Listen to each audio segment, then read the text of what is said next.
आज हम एक ऐसी पहेली को सुलझाने की कोशिश करेंगे जो अक्सर नजर नहीं आती। वो है बाहर से तो बहुत कामयाब दिखना, पर अंदर से एकदम थका हुआ महसूस करना। तो चलिए, इस एहसास के पीछे का साइंस क्या है, जरा उसकी गहराई में उतरते हैं। ये जो लाइन है ना, बाहर से मजबूत पर अंदर से थके हुए, ये बहुत से लोगों की कहानी है। ऐसा लगता है मानो दो जिंदगियां जी रहे हों। एक वो जो दुनिया को दिखती है, सब कुछ एकदम परफेक्ट, सब कंट्रोल में, और एक दूसरी, अंदर की दुनिया, जहां की बैटरी बस खत्म होने वाली है। यही वो पैराडॉक्स है, वो विरोधाभास जिसके साथ ना जाने कितने ही हाई अचीवर्स हर रोज जीते हैं। उनका परफॉर्मेंस तो टॉप नॉच होता है, पर इसकी एक बहुत भारी कीमत भी चुकानी पड़ती है। और आज हम उसी छिपी हुई कीमत के बारे में बात करने वाले हैं। तो सबसे पहले बात करते हैं इस थके हुए अचीवर की। आखिर होता क्या है ये वो एहसास है जो बाहर से मिली कामयाबी की चमक दमक के पीछे कहीं छिप जाता है, किसी को नजर नहीं आता। साइकोलॉजी की भाषा में अगर समझें तो ये सिर्फ थोड़ा नर्वस होना नहीं है, इसे कहते हैं क्रॉनिक स्ट्रेस। अब ये होता क्या है, सोचिए, हमारा दिमाग एक ऐसे मोड में फंस गया है जहां वो चौबीसों घंटे बस आने वाले खतरों को स्कैन कर रहा है। कहीं कुछ गलत ना हो जाए, अगर ऐसा हुआ तो क्या होगा। नतीजा, बॉडी का जो फाइट या फ्लाइट वाला स्ट्रेस सिस्टम है वो कभी बंद ही नहीं हो पाता, और हमारा नर्वस सिस्टम लगातार ओवरलोड रहता है। और जब दिमाग और नर्वस सिस्टम लगातार ऑन मोड में रहेंगे तो उसका असर तो शरीर पर पड़ना ही है। ये सिर्फ दिमागी थकान नहीं रह जाती, जैसा कि यहाँ दिख रहा है। नींद में दिक्कत आने लगती है, फोकस करना मुश्किल हो जाता है, यहाँ तक कि डाइजेशन पर भी असर पड़ता है। और इमोशंस, वो तो जैसे हाथ से फिसलने लगते हैं। तभी तो अक्सर ये सवाल मन में आता है कि यार, सब कुछ तो ठीक चल रहा है, फिर भी ये थकान जाती क्यों नहीं। तो सवाल ये है कि दिमाग इतना थकता क्यों है, खासकर तब जब बाहर से तो सब ठीक ठाक दिख रहा हो। चलिए, इसके पीछे के दो बड़े साइंटिफिक रीजंस को समझते हैं। पहला है रूमिनेशन और दूसरा है बर्नआउट। सबसे पहले बात करते हैं रूमिनेशन की। ये ओवरथिंकिंग का साइकोलॉजिकल नाम है। मतलब जब हमारा दिमाग किसी एक नेगेटिव बात या ख्याल पर अटक जाता है और उसे बार बार लूप में चलाता रहता है। ध्यान देने वाली बात यह है कि ये प्रॉब्लम सॉल्विंग नहीं है, ये तो बस एक ही जगह पर गोल गोल घूमते रहने जैसा है, जो हमारी सारी मेंटल एनर्जी को सोख लेता है। ओवरथिंकिंग और प्रॉब्लम सॉल्विंग में बहुत बड़ा फर्क है। प्रॉब्लम सॉल्विंग का फोकस होता है, ठीक है, अब आगे क्या करना है, सोल्यूशन क्या है, जबकि रूमिनेशन का फोकस होता है, ऐसा क्यों हुआ, ऐसा नहीं होना चाहिए था। वो हमें एक ही थॉट लूप में फंसा देता है। ये बिल्कुल वैसा ही है जैसे आपके कंप्यूटर के बैकग्राउंड में कोई बहुत भारी प्रोग्राम चल रहा हो जो सारी की सारी पावर खींच रहा है और बाकी सब कुछ स्लो हो गया है। अब आते हैं दूसरे बड़े कारण पर, बर्नआउट। देखिए, बर्नआउट का मतलब सिर्फ काम से थक जाना नहीं होता। ये एक बहुत गहरी इमोशनल, फिजिकल और मेंटल थकावट की हालत है जो लंबे समय तक स्ट्रेस झेलने की वजह से होती है। साइकोलॉजी इसे एक सिंड्रोम मानती है। और बर्नआउट को पहचानने के 3 बड़े साइन होते हैं। पहला है इमोशनल एग्जॉशन, मतलब जब आप भावनात्मक तौर पर पूरी तरह से खाली महसूस करने लगें। दूसरा है सिनिसिज्म और डिटैचमेंट, जब काम से, लोगों से एक दूरी सी महसूस होने लगे, कुछ भी अच्छा ना लगे। और तीसरा, मोटिवेशन की भारी कमी, और ये महसूस होना कि आप अपने काम में अब उतने असरदार नहीं रहे। और जानते हैं सबसे चौंकाने वाली बात क्या है?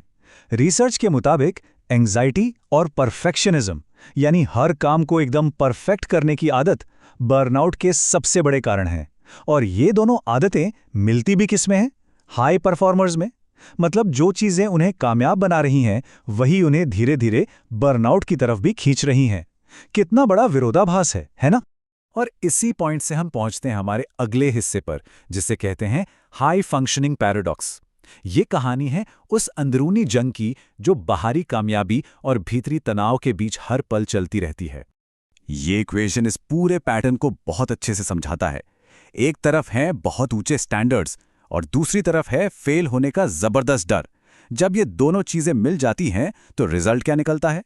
बाहर से तो मिलती है सक्सेस, लेकिन अंदर ही अंदर एक गहरा स्ट्रेस घर कर जाता है। ऐसे लोगों के लिए फेलियर सिर्फ एक आउटकम नहीं होता, ये उनकी पहचान पर, उनकी काबिलियत पर एक सवालिया निशान जैसा होता है। तो फिर एक सवाल मन में आना लाजमी है, अगर ये स्ट्रगल इतनी असली है, इतनी गहरी है, तो फिर मदद मांगना या बस थोड़ा रुक कर एक ब्रेक ले लेना इतना मुश्किल क्यों लगता है? इसका जवाब एक शब्द में छिपा है, गिल्ट, अपराध बोध। क्योंकि वो अभी भी काम कर पा रहे हैं, फंक्शन कर रहे हैं, तो उन्हें लगता है कि उन्हें आराम करने का कोई हक ही नहीं है। एक तरह से उनकी अपनी ही काबिलियत उनकी थकान को जायज़ ठहराने के आड़े आ जाती है। पर क्या हो अगर ये मामला विल पावर का ना हो बल्कि सही स्किल्स की कमी का हो? और यहीं से ये चर्चा एक बहुत ही पॉजिटिव मोड़ लेती है। अब हम बात करेंगे मेंटल रेजिलियंस बनाने की। मतलब सिर्फ किसी तरह हालात से जूझते रहने की नहीं, बल्कि ऐसी स्किल्स सीखने की जिनसे सच में हीलिंग हो सके। और सबसे अच्छी खबर यह है कि इमोशनल रेगुलेशन यानी अपनी भावनाओं को मैनेज करना कोई पर्सनैलिटी का हिस्सा नहीं है। ये एक स्किल है, एक हुनर, जिसे ठीक वैसे ही सीखा जा सकता है जैसे हम साइकिल चलाना या कोई नई भाषा सीखते हैं। ये बात न्यूरोसाइंस और साइकोलॉजी दोनों मानते हैं। तो वह स्किल्स हैं कौन सी? यहाँ कुछ बहुत ही पावरफुल रिसर्च बेस्ड स्किल्स हैं, जैसे कि माइंडफुलनेस, यानी अपने ख्यालों को बस एक दर्शक की तरह देखना, उन्हें सही गलत में तौले बिना।